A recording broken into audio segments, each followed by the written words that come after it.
ধাবা ধাবাতে থাকি তাই বাপ মা সবাই জানে, ফ্যামিলি সবাই জানে বাড়িতে ধর্ষণ চলে। আর ওই যে ছেলেরা মারছে উনি বাবা খায়। আপনি কি প্রতিবেশী? ভাই আপনি বলতে দেন না। আমি প্রতিবেশী বাড়ি আমার এখানে। বাবা খায়, ওই ছেলে বাবাই খায়, বাবা খায় ধর্ষণ করে ওই মেয়েটা। আর বাবা সবাই জানে যে এটা কিছু নয়, নিজের মেয়েকে ধর্ষণ করে ওই ছেলে। বাবা মা যদি বাধা করতো ওই বাবা মা উল্টে চাপতে থাকে, বাড়িতে কিছু হয় নাই। সবাই বাবা মা সবাই জানে, কিছুদিন আগে সবার বাপ মা ধরেছে, বাবা মা করে ধরে রাখাইছে। বাবা মা দেখছে ছেলে হয়, মেয়ে কেমন ধর্ষণ করে, এইভাবে ধাবা ধাবা কাছে বন্ধ করে যাচ্ছে। এই যে আজকে যে ঘটনাটা, এটা আসলে মানুষ হিসেবে আমরা এর আগেও এগুলো কথা শুনছি যে ও নিজের মেয়েকে ধর্ষণ করে, কিন্তু ভাই নিজের চোখে আমরা দেখি নাই, আমি সেই জন্য বলিও না এগুলো। তা আজকে তো দেখলাম নিজের চোখে। এই ঘটনা মানুষ হিসেবে কেমন মনে হচ্ছে? আসলে মানুষ হিসাবে ওর তো ইচ্ছে করতেছে ও এখনই আনিয়ে গর্ত করিয়ে পুঁতে খালি মাথাটা ওর বের করে ঢেলে মারা উচিত ছিল।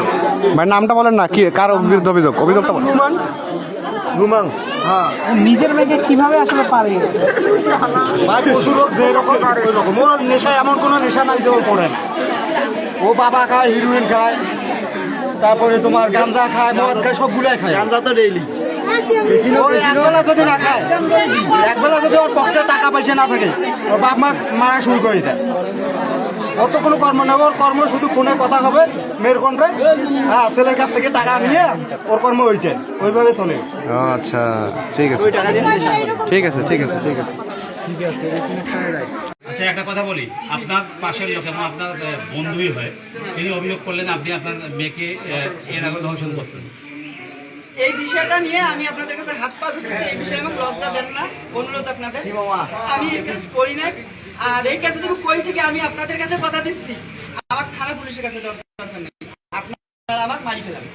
তাইলে আপনি বলতে হচ্ছেন যে আপনি এই সম্বন্ধে কিছু জানেন না? না, আমি এসব নিয়ে কিছু জানি না। আমার সংসারে কোনো কাঁচাল কাজিয়ে কিছু নেই। আমার নাম মোহাম্মদ রুমেন। কি করেন আপনি? আমি মোবাইল মেকানিক চলবে, আমি অটো চালাই, যখন যেটা পাই আমি সেইটা করি। মাহিন্দ্র গাড়িতে আমি কাজ করি। আপনার মেয়ের যে ঝুলন্ত লাশ, সেটা হাঁটু পর্যন্ত মাটিতে ছিল, তাহলে কে নিজে তো আর আত্মহত্যা ওইভাবে করেনি?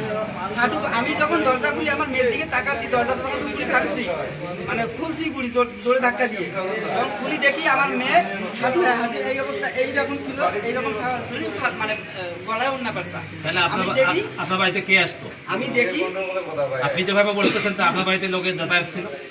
লোকের যাতায়াত এখন যদি আমার মেয়ে গোপনে কোনো সম্পর্ক করে থাকে কারোর সাথে, কিন্তু আমি জানি না, মানে আমার অজান্তে যদি আমার বউ, আমার তার সৎ মা যদি তাকে যদি কোনো দুর্ঘটনা যদি সে ঘটে থাকে, যদি তার মনে কোনো প্ল্যান থাকে, আমি কিন্তু সেটা জানি না।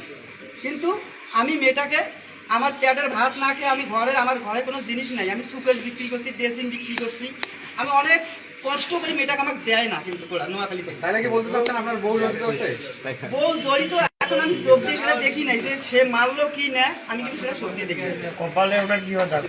সর্বশেষ আপনার বক্তব্য কি? সর্বশেষ বক্তব্য আমার এটাই থাকবে আপনাদের কাছে, আপনার হাতে পায়ে ধরতেছি, আমার মেয়েটার সাথে যদি আমি কোনো অপরাধ করি থাকি, আপনার এলাকাবাসী আছেন, 10 জন সমাজে মানুষ আছেন, 10 জন সমাজে বিচার আছে, কোনো যেন ন্যায় বিচার হয় না, ন্যায্য বিচার আমি চাই। আমার কথা, আমি যদি অপরাধ করে থাকি, অপরাধের শাস্তি আমার পাওয়া, আমাকে আপনারা শাস্তি দেবেন, যা শাস্তি দেবেন আমি মাথা পাতি নেব। ঠিক আছে।